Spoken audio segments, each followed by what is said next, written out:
pagi anak-anak. Namo Buddhaya. Salam sejahtera untuk kita semua. Salam olahraga. Bagaimana kabarnya hari ini anak-anak? Bapak berharap anak-anak di rumah dalam keadaan sehat. Ingat, tetap jaga kebersihan, kesehatan, dan mematuhi anjuran pemerintah dalam mencegah COVID-19. Jangan lupa cuci tangan, gunakan masker, dan jaga jarak. Baik, untuk pertemuan dari kita hari ini, Bapak akan membahas materi kebugaran jasmani. Bapak berharap anak-anak Bapak di rumah dapat memahami materi kebugaran jasmani melalui video ini. Baik, langsung saja kita masuk ke pembahasan kita yang pertama, yaitu pengertian kebugaran jasmani.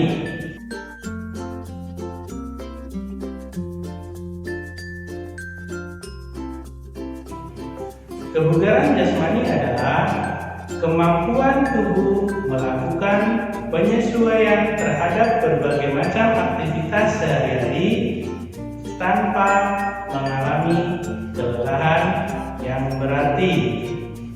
Maksudnya di sini adalah ketika orang melakukan aktivitas fisik sehari-hari tidak mengalami kelelahan yang berarti dan masih menyimpan energi untuk melakukan kegiatan fisik yang selanjutnya. Kegiatan fisik di sini bukan hanya sekedar kegiatan olahraga, tetapi dapat berupa kegiatan berjalan, bermain, naik tangga, dan masih banyak yang lainnya.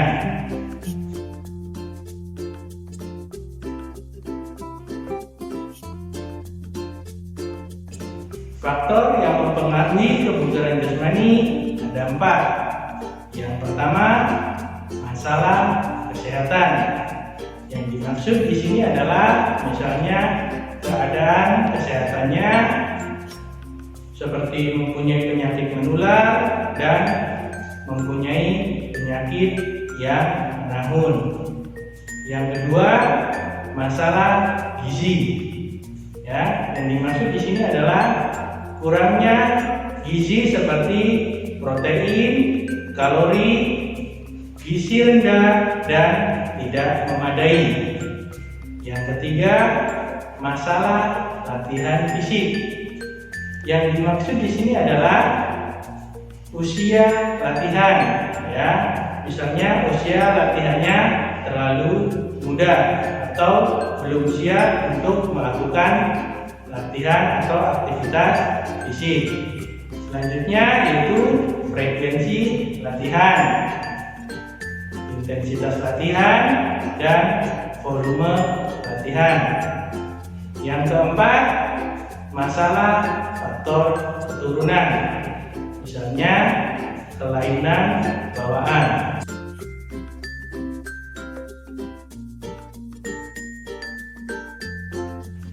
Hal-hal yang harus diperhatikan untuk mencapai kebugaran jasmani yang baik adalah yang pertama, jenis latihan. Jenis latihan harus disesuaikan dengan kebutuhan dan komponen-komponen kebugaran jasmani harus dilatih secara seimbang. Selain itu, pilihlah jenis latihan yang mudah seperti lari, jogging, dan jalan kaki. Yang kedua, volume latihan. Latihan kebugaran jasmani selain atlet diperlukan waktu 20 menit, tidak termasuk pemanasan dan pendinginan. Yang ketiga, frekuensi latihan. Untuk selain atlet, latihannya bisa dilakukan 3 kali seminggu. Yang keempat, intensitas latihan. Untuk perkembangan daya tahan kardiovaskuler dapat diterapkan teori menghitung denyut nadi maksimal.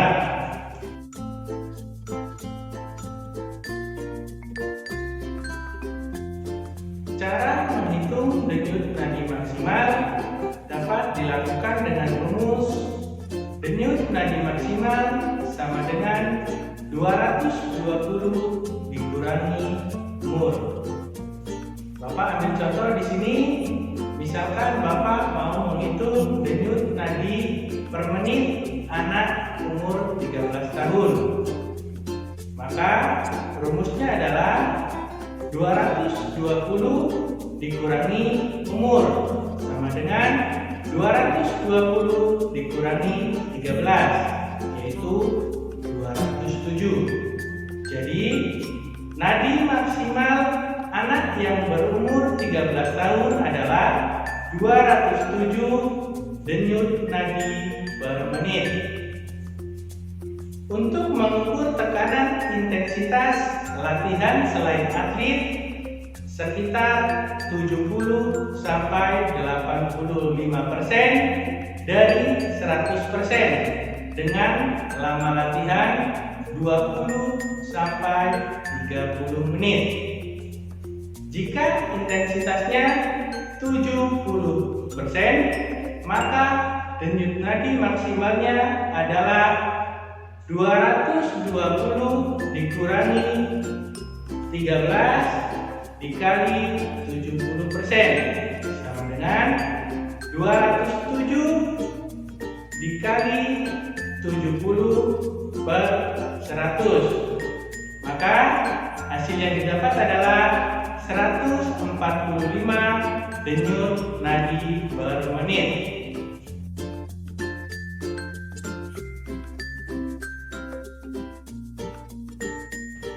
Baik, selanjutnya Bapak akan membahas mengenai kekuatan dan daya tahan otot. Yang pertama yaitu kekuatan otot. Kekuatan otot adalah kemampuan sekelompok otot melawan beban dalam suatu usaha. Misalnya, kemampuan otot lengan mengangkat kursi. Ciri dari latihan kekuatan otot digunakan beban berat dengan sedikit pengulangan. Yang selanjutnya, daya tahan otot. Daya tahan otot adalah kemampuan sekelompok otot melakukan serangkaian kerja dalam waktu lama. Misalnya, kemampuan otot lengan dan tungkai untuk memindahkan kursi dari satu tempat ke tempat yang lainnya. Ciri dari latihan daya tahan otot yaitu menggunakan beban ringan dengan banyak pengulangan.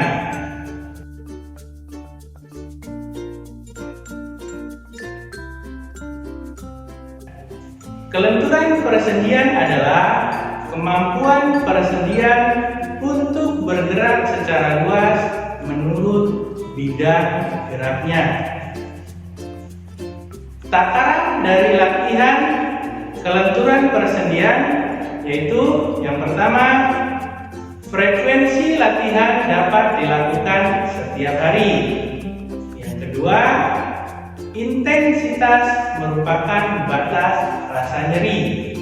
Yang ketiga, durasi waktu yang diperlukan bergantung pada ukuran persendian. Biasanya berkisar 4 sampai 30 detik. Dilakukan 1 sampai 3 kali pengulangan.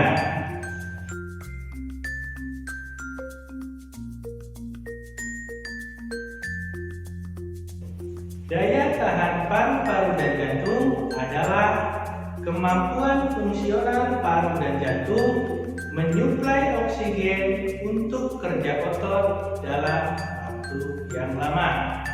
Biasanya, ciri latihannya melibatkan gerakan otot-otot besar. Model latihannya seperti seperti berjalan dan berlari. Gerakannya continue ritmis.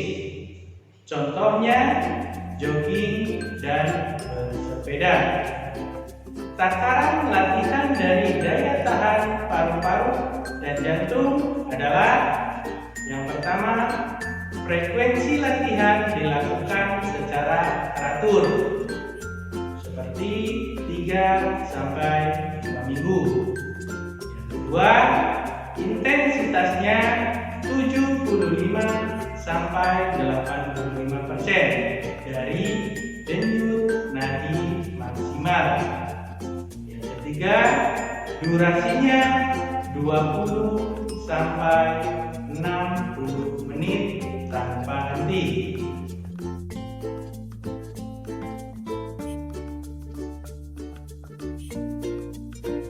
Bentuk latihan kekuatan dapat dilakukan dengan 3 prinsip, yaitu yang pertama, bergerak. Maksudnya adalah rangkaian gerak dinamis yang dilakukan secara berulang-ulang dalam jangka waktu yang tertentu, seperti jogging, bersepeda, berenang, dan lain-lain. Yang kedua, mengangkat. Maksudnya adalah rangkaian gerak melawan beban. Misalnya mendorong, mengangkat, menarik. Contohnya push up, back up, dan sit up. Yang ketiga, meregang. Maksudnya adalah rangkaian gerak mengulur otot dan meregang bersendian. Baik anak-anak, pertemuan kita cukup sampai di sini. Bapak berharap video ini dapat bermanfaat bagi anak-anak di rumah dalam memahami materi kebugaran jasmani. Ingat, tetap jaga kesehatan, kebugaran, kebersihan, dan mematuhi anjuran pemerintah dalam mencegah COVID-19. Sebelum Bapak akhiri, Bapak ucapkan terima kasih. Selamat pagi, Namo Buddhaya.